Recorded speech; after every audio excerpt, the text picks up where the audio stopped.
What's up, everybody? We've got another video for you today. First thing, I just want to thank all you guys for all your support. We hit 1,000 subscribers. It's awesome. That was a goal of mine that I've had for a minute. So anyway, thanks for your support. So we're going to get into the video. Today we're going to talk about all the different shocks that the new Tacoma offers. Let's get into it. Before we get into the video, make sure you'll hit the subscribe button. Make sure you like the video. Drop any comments or questions you have in the bottom. Any interaction that you have with the video really helps me out and supports the channel. So let's get into the video.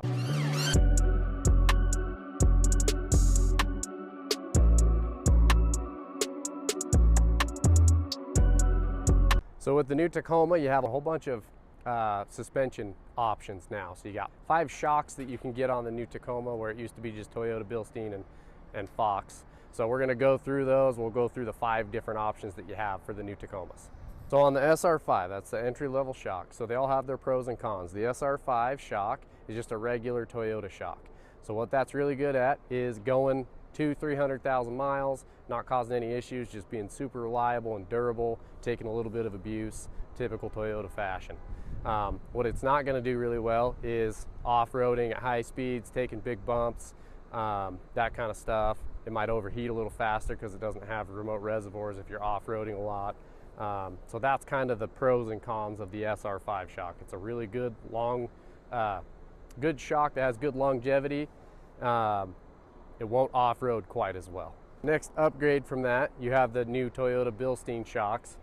They're not new, but updated on the 24. So if you look in here, you have the Bilstein shock. They've added remote reservoirs or piggybacks on these, so they do a better job at cooling.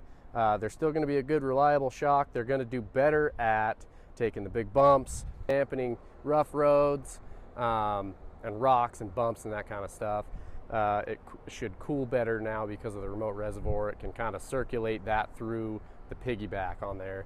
So much better ride. We actually went to a training in Vegas and we got to drive these back to back, the SR5 and the off-road. The difference between the SR5 and the off-road is actually huge. I've said a lot in my videos that I don't love the Bilsteins. They're kind of stiff. I didn't understand them. So they are pretty stiff on the little stuff. They're kind of chattery. They do that so that you can have a little bit better payload. They're better at carrying the weight.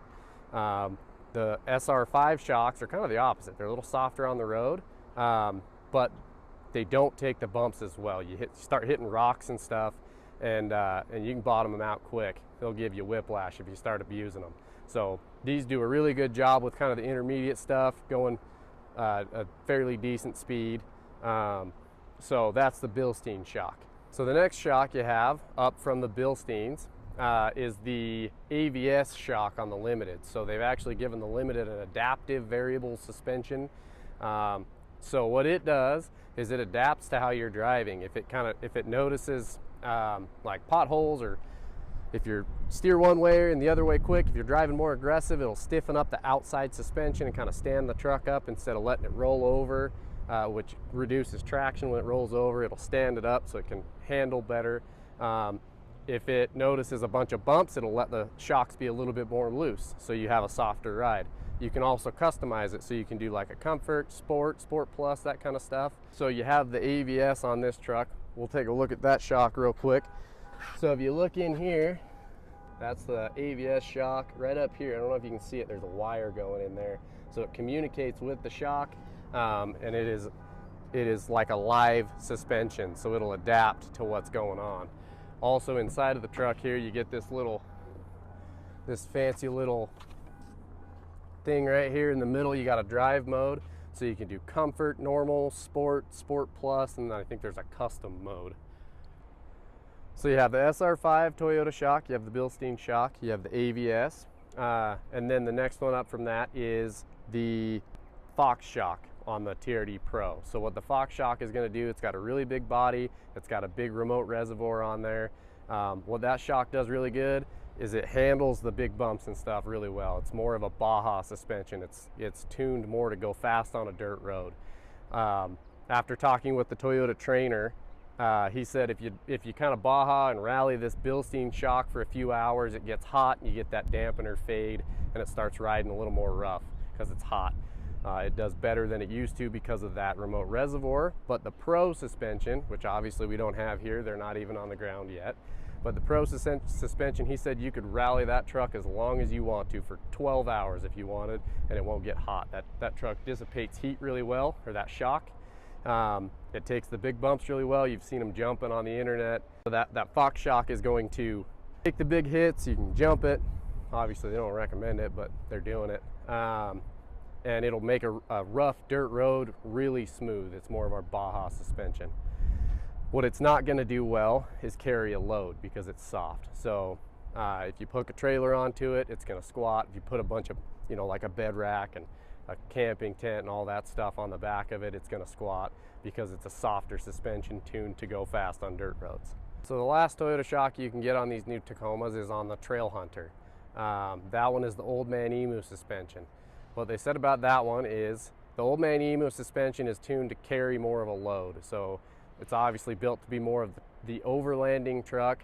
So they designed them so that they have more of like, you can put a lot of weight on it. You can put the camping tent, you can put the rack, you can carry a bunch of stuff with you. That's more of the, like I said, overlanding. You're gonna carry a bunch of crap out into the middle of nowhere truck.